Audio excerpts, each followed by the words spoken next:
So Baldurs Gate 3 released a few days ago, and man, this game has hit in the charts quite well. So it first launched in 2020 as an early access title.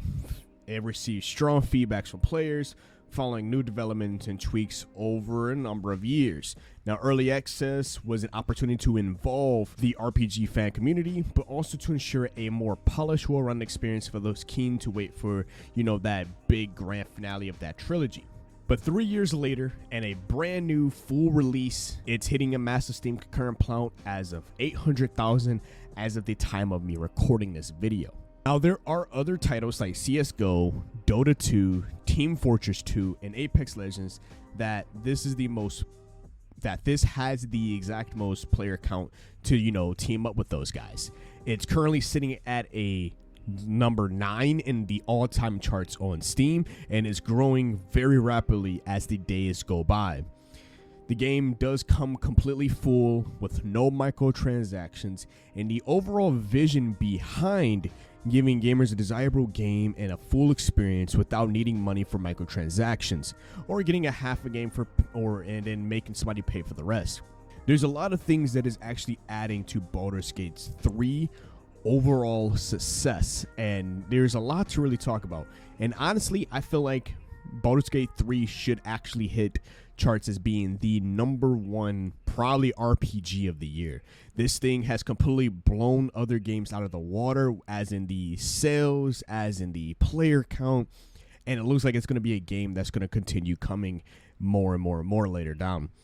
And honestly, I agree with this. I agree with how the team actually delved deep and dug hard to make sure that players got the full game that they could possibly bring by taking on that Dungeons and Dragons feel, really honing in on it. The overall gameplay, like, yes, you have your bugs here or there, but it's not a complete massive flop like games like Cyberpunk 2077, another heavy contender in the overall gameplay and like how many people are actually playing the Steam concurrent count as well. Like, it's not a massive, day one launch, and there's so many problems that you can possibly think of.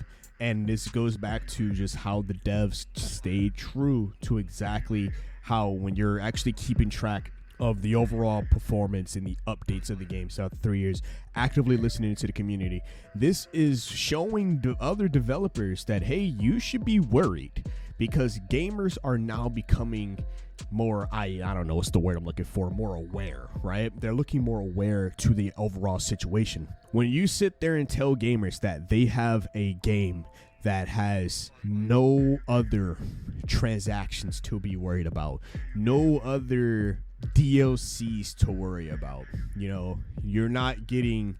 And it's like Witcher 3 plays homage to, pays devil's advocate for this exactly. You gave us a full brand new experience. You have multiple side quests. You have multiple things to do. The game was finished. There did have some bugs, but the game was at least finished. Then it went on to have some of the best DLC to further expand the story. It's not cutting the game in half and then selling me the rest. You gave me a full solution, and all you did was actually further expand upon a story that was already great from the beginning, continuing the adventure past Geralt's actual timeline throughout the game and series timeline, and that can paint back into Baldurs Gate 3.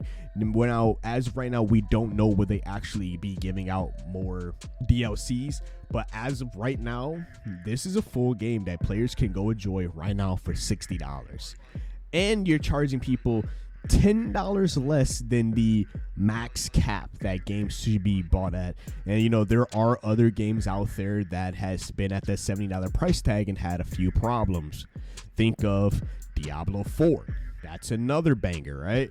Another banger that dropped earlier this year and had problems, most of its closed beta tests, and now decided to give out a crappy patch update that doesn't even need to be a crappy patch update, completely disregarding their entire core audience. And right then and there is the key word. And I think Baldurs Gate 3, the reason of its success, that it found its core audience, and this is something that they need to tackle on and actually expand upon further beyond this. But what do you guys think about Baldurs Gate 3 breaking this trying to reach into this, world record breaking type of numbers.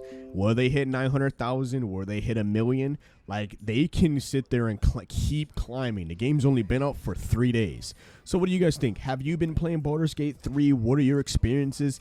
If you've been enjoying it, let me know in the comment section below. If you guys want to talk a little bit more about this stuff outside of YouTube, my Discord link is in the description below as well. Your boy is on his way to 1,000 subscribers. Help your boy out. Subscribe to the channel. Like the video. It helps out tremendously. But as always, it's been your host, Chaos DTV, here at Chaotic Inc., signing out. Peace.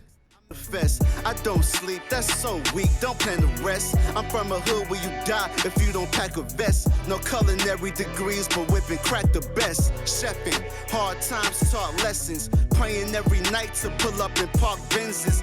What's my home is what you call trenches. You wouldn't last a day seeing life through all lenses. It's all tension, no sun, and rain and plenty. Full-time job, still can never make a penny. I ain't rapping for